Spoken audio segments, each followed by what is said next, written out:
Welcome back to learning Mozart's 25th Symphony in G minor. Part 4 is fairly simple, there's nothing too tricky. It's all pretty much just a simple melody within the B-flat major scale.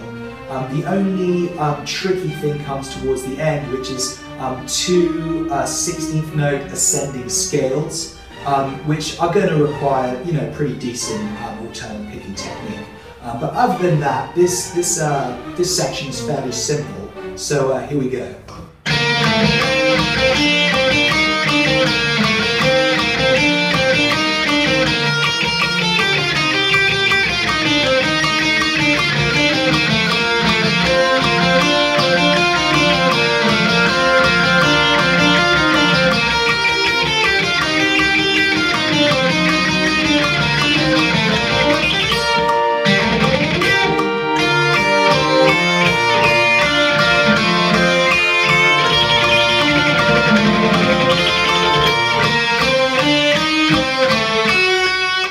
I arranged this entire section within shape 1 of the G minor scale, and the reason I did that was that I wanted to show you how two different scales, in this case G minor and B flat major, can use the exact same notes but to make different scales. So in this case we're in G minor shape 1, but we're using those exact same notes to play a B flat major scale. Sorry that I left such a long gap in between the last lesson, but I wanted to sort of take a bit of a break from the Mozart thing to focus on more general rock and metal guitar lessons. And I just wanted to start off by going back over the previous parts and just suggesting a few improvements to what I had originally said.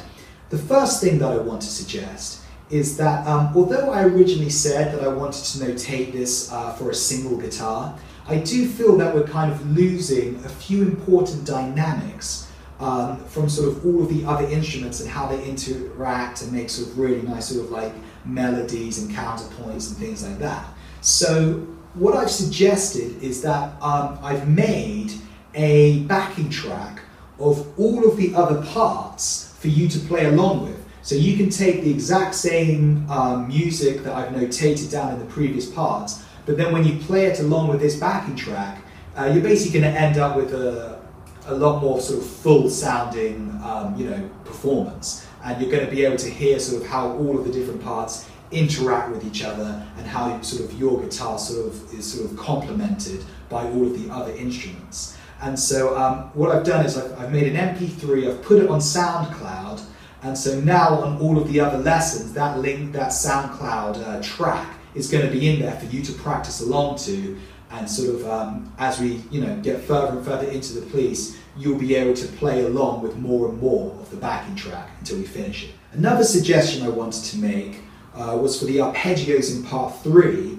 I originally showed you how to play them using a volume swell violin technique, and I think that's cool, but I think as another option, I wanted to show you how you could play those exact same arpeggios using 16th note tremolo picking, just for basically guitarists who didn't want to, do the volume swell thing, or if they didn't have a guitar for which they could actually do that. This is a cool alternative for those arpeggios.